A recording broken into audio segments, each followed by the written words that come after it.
میرے دوستو، اللہ کی طرف سے یہ مطالبہ ہے ہر ایک مرد اور ہر ایک عورت سے کہ اپنی زندگی میں پورے دین کو لائیں۔ یہ دعوت اور تبلیغ کی جو محنت ہے پوری دنیا میں، یہ اپنی زندگی میں پورا دین لانے کی محنت ہے۔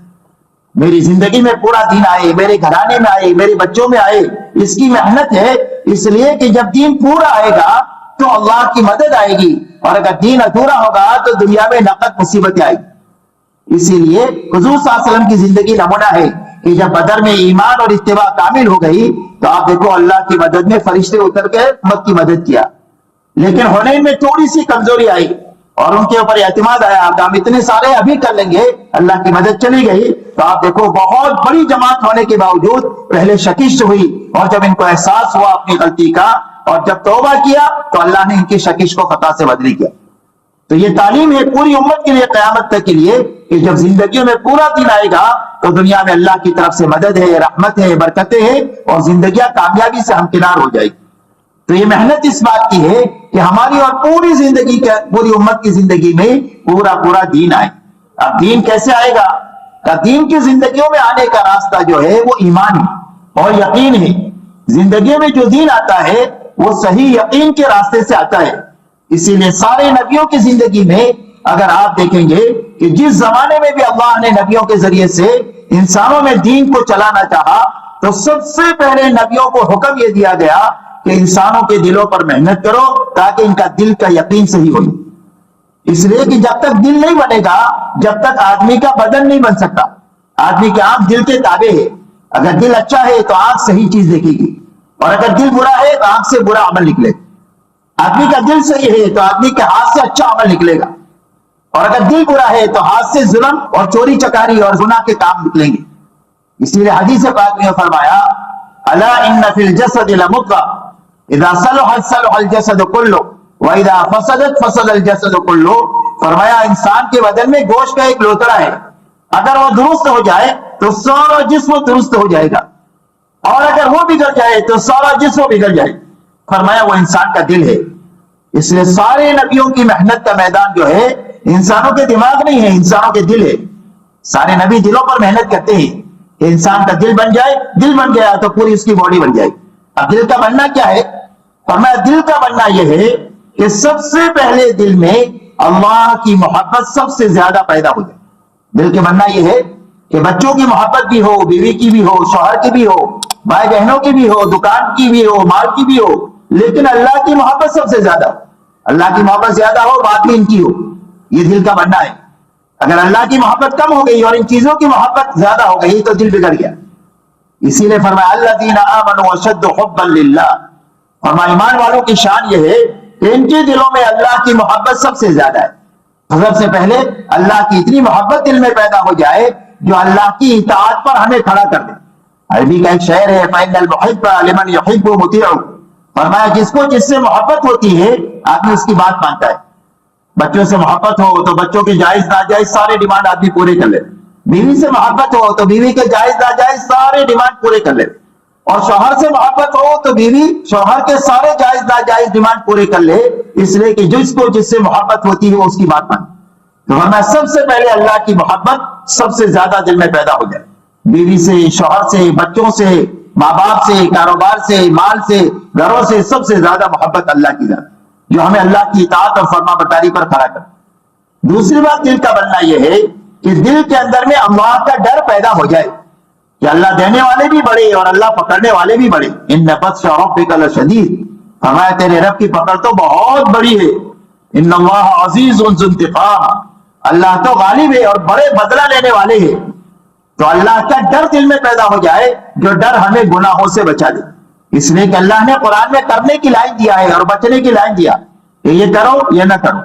تو کرنے کی لائن زندگی میں جو آئے گی وہ محبت کے راستے سے آئے گی، اور بچنے کی لائن زندگی میں جو آئے گی بچنا وہ ڈر کے راستے سے آئے گا کہ اللہ کی پکڑ کا ڈر آ جائے کہ جو ہمیں گناہ سے بچائے۔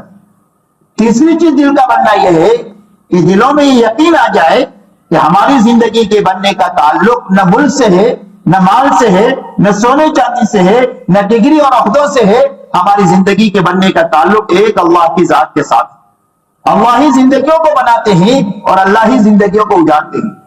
آج تک جس کسی کی بنائی ہے اللہ ہی نے بنائی ہے، اور اللہ آج تک جس کسی کی اجاڑی ہے اللہ ہی نے اجاڑی ہے، اور قیامت تک اللہ جس کسی کی بھی کوئی بنائیں گے وہ اللہ بنائیں گے، اور جس کسی کی بھی اجڑے گی اللہ کے اجاڑنے سے اجڑے گی۔ اس لیے ہمارے دلوں کا یقین یہ بنے اس دنیا میں جتنے اسباب ہے اس کے ہاتھ میں زندگی کا بننا بگڑنا نہیں ہے، ایک اللہ کے ہاتھ میں زندگی کا بنانا اور بگاڑنا ہے۔ یہ تین باتیں دل میں پیدا ہونا یہ دل کا بننا ہے، ایک اللہ کی محبت پیدا ہو جائے، اور ایک اللہ کا ڈر پیدا ہو جائے، اور ایک اللہ کا یقین پیدا ہو جائے۔